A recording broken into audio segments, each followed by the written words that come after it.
Hola Ari, ¿cómo le va? ¿Qué dice? ¿Cómo está usted? Buen Muy día. bien, muchas gracias por atendernos. No, por favor. Ministra, empiezo por uno de los temas que justo fue el que tal vez pasó desapercibido en el momento que lo anunció, pero bueno, después pudimos interiorizarnos un poco más, que es la creación de una comisión bicameral de, entiendo, monitoreo y seguimiento del Poder Judicial. Si nos puede dar alguna precisión más sobre en qué va a consistir eso. Sí, tal cual lo anunció el presidente, en realidad lo que el presidente planteó, y está muy bien, que le pide al Congreso que asuma el rol cruzado, ¿no?, del Poder Judicial. Esto es lo que plantea nuestra Constitución, prevé nuestra Constitución, y en un sistema republicano y democrático. ¿Por qué? Porque se establece que los poderes se controlan entre sí, respecto del Poder Judicial, es el Poder Legislativo quien ejerce el control.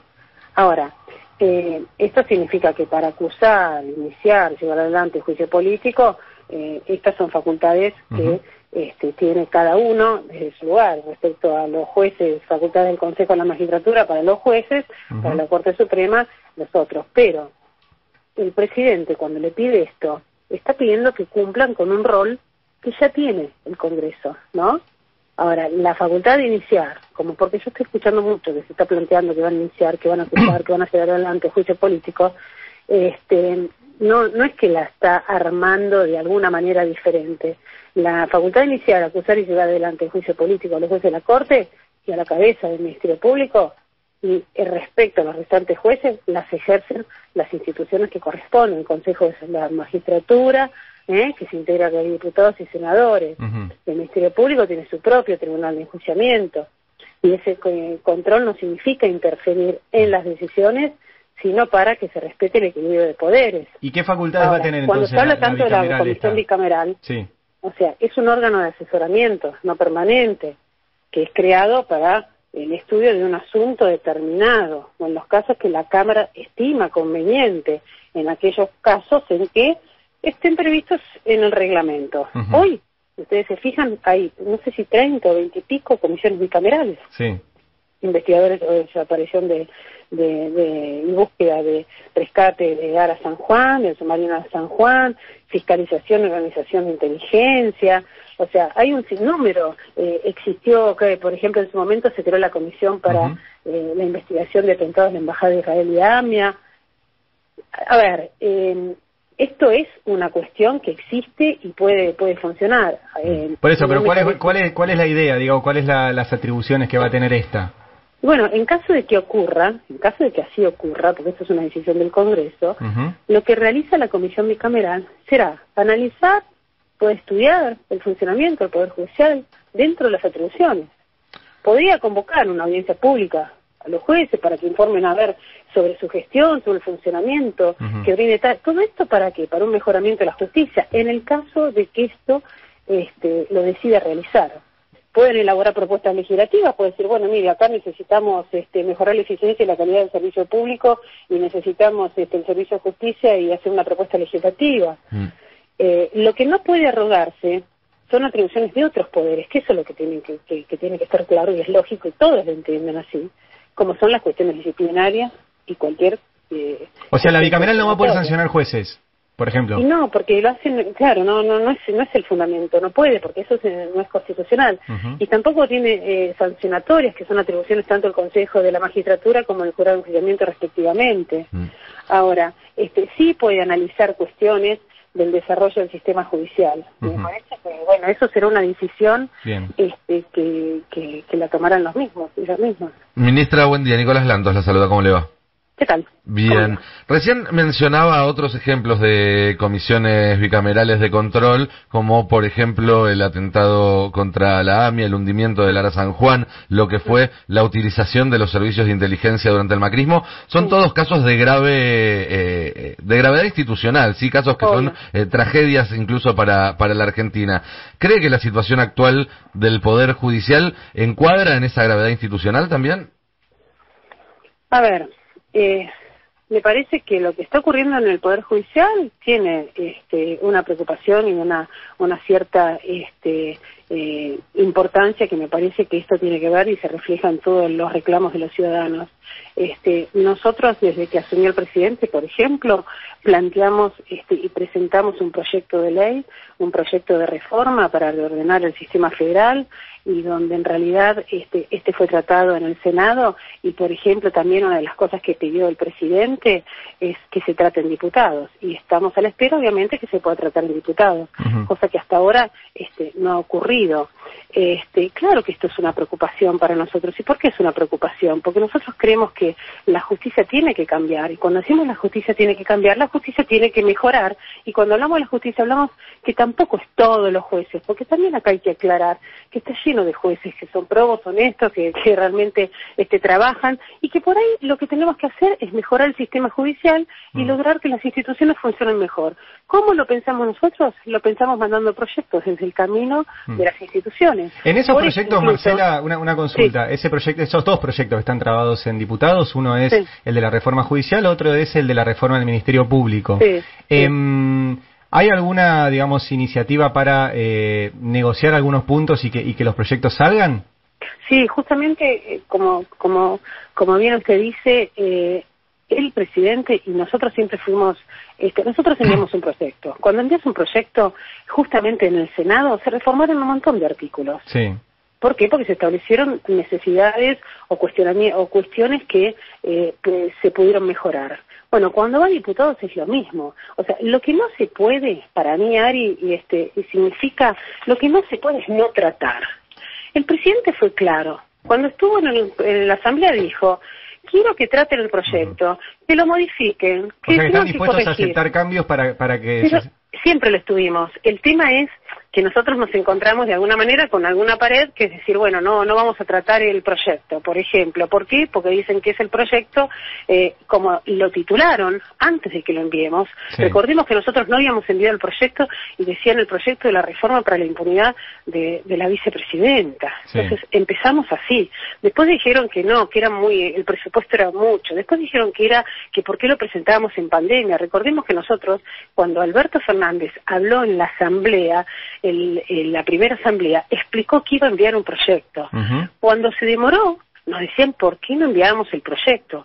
Cuando lo enviamos, nos dijeron por qué lo mandábamos en pandemia.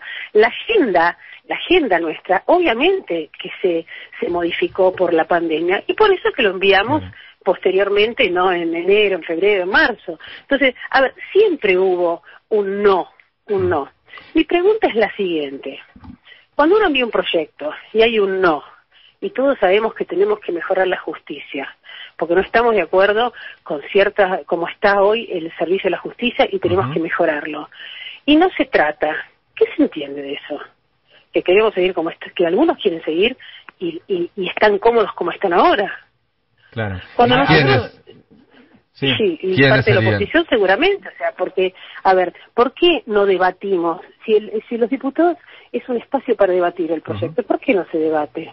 Yo insisto que se tiene que debatir. Y si hay que hacer correcciones, y si hay ideas superadoras, pero agreguemos esas ideas superadoras, porque todos queremos lo mismo, todos queremos que los juicios no duren 20 años, que no duren 25 años, todos estamos exactamente en lo mismo. Cuando el presidente, ni bien armó empezamos a trabajar en el proyecto, también armó una comisión. En esa comisión, que fue de 11 personas, de distintos sectores, de distintas, bien federal, desde Tierra del Fuego, desde el Tribunal Superior de Justicia de Tucumán, de la Ciudad Autónoma de Buenos Aires, sin pensar, inmediatamente se la designó la Comisión Veraldi, porque estaba Veraldi. Por uno era la Comisión Veraldi. Claro. Bueno, ahora dicen que es la Comisión Parrilli. ¿Vio? Bueno, entonces, a ver, ahora es la Comisión Parrilli. O sea, yo lo que creo es que todo lo que se quiera hacer para mejorar, para transparentar, para tener un mejor servicio de justicia, es lo que siempre se traba. Entonces me pregunto, ¿algunos quieren una justicia eficiente, proba? Ministra, recién la nombró a la vicepresidenta. ¿Usted cree que sigue existiendo una persecución judicial contra ella al día de hoy? Sí, o sea, a mí me parece que tenemos bueno, yo no quiero hablar de causas especiales por las funciones que tengo y el lugar que tengo. No, pero una mirada general política. Sí, por supuesto. A ver, es muy difícil hablar sin pensar en las causas judiciales, pero hay un montón de causas judiciales que tienen un montón de vicios y que tienen un montón de cuestiones que no fueron atendidas y no se ha hecho nada, entonces ¿qué significa eso? Tengo entendido que en una de las causas, creo que en un momento la vicepresidenta fue llamada, no sé, 8 indagatorias en un día. En un día. Sí, ese fue un día. Yo pregunto, ¿qué es eso? 8 indagatorias en un día. Una persona como es la vicepresidenta, que siempre ha estado derecho, que siempre... O sea, entonces eso es lo que yo veo. Eso es lo que vemos todos. Algunos quieren verlo, otros no. Bueno, pero 8 indagatorias... ¿Alguien tuvo alguna vez 8 indagatorias en un día? No conozco.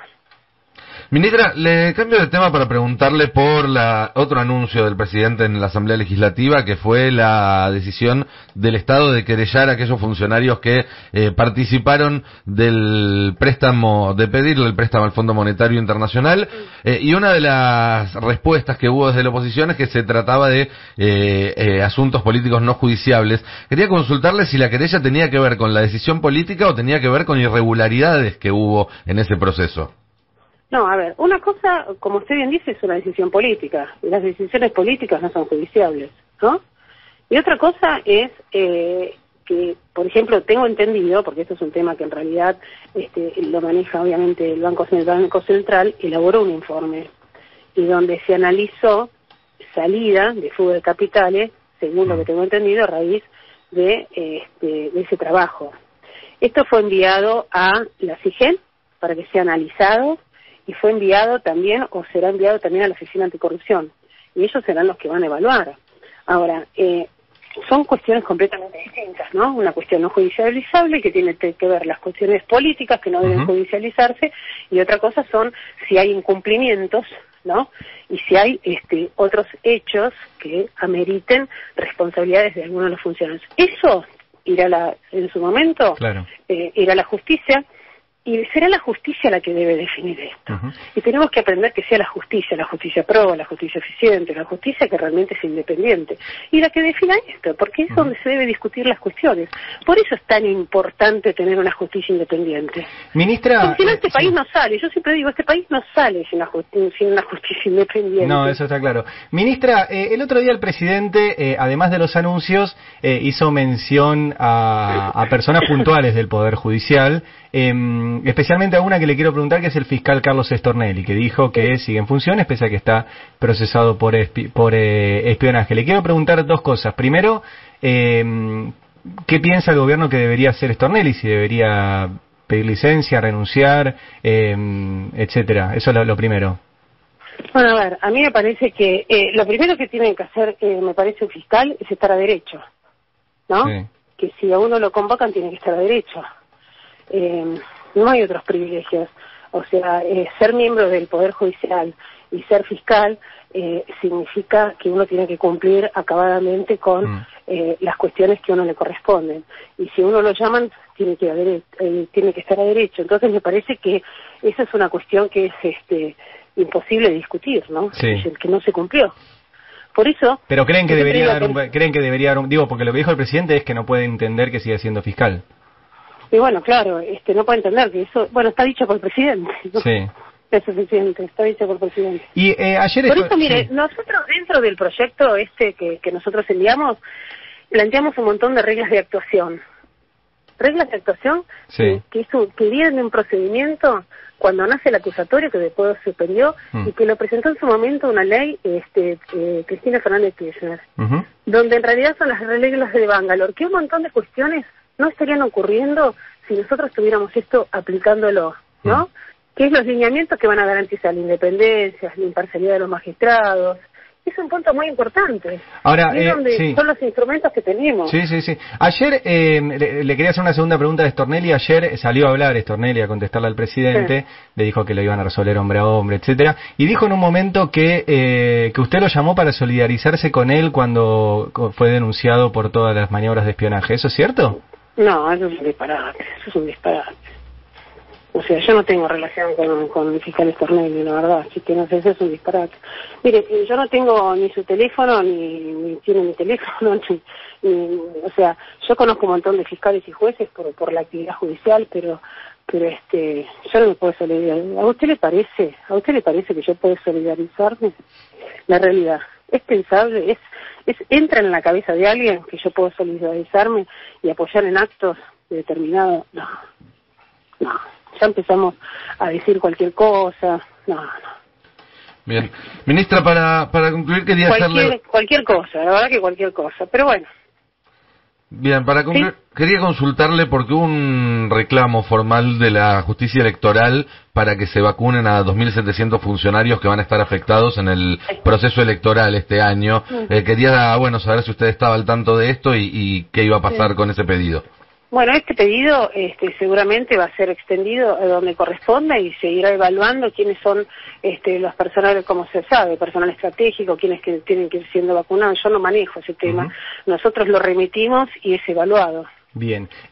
Recuerdo, estamos hablando con Marcela Lozardo, la ministra de Justicia. Tengo un par más para hacerle respecto a los anuncios. Primero, si tiene alguna precisión más de este Tribunal Federal de Garantías, un tribunal que va a tratar los casos de arbitrariedades, y si tienen algún temor de que por lo menos, de que ya el anuncio les traiga un vuelto, de que la Corte les devuelva, les conteste con algún fallo judicial que sea adverso al gobierno.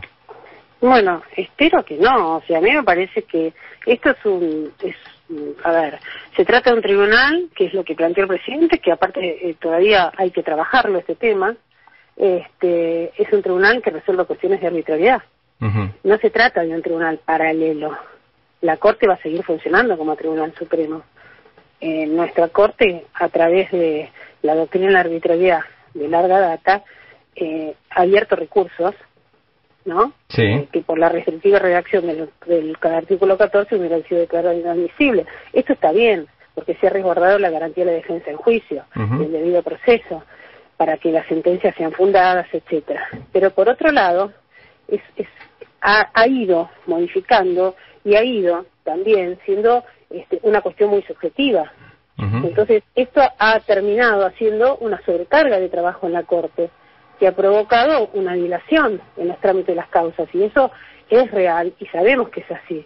Por eso, si se creara un tribunal, ¿no?, que va a aliviar el trabajo, permitiendo que, a su vez, que todos nosotros, que la ciudadanía, que un tribunal superior de las cámaras pudiera atender con agilidad los temas de arbitrariedad en los pronunciamientos judiciales. Al bajarse la carga de trabajo, la Corte también va a poder abocarse al estudio de los recursos extraordinarios federales en los casos establecidos.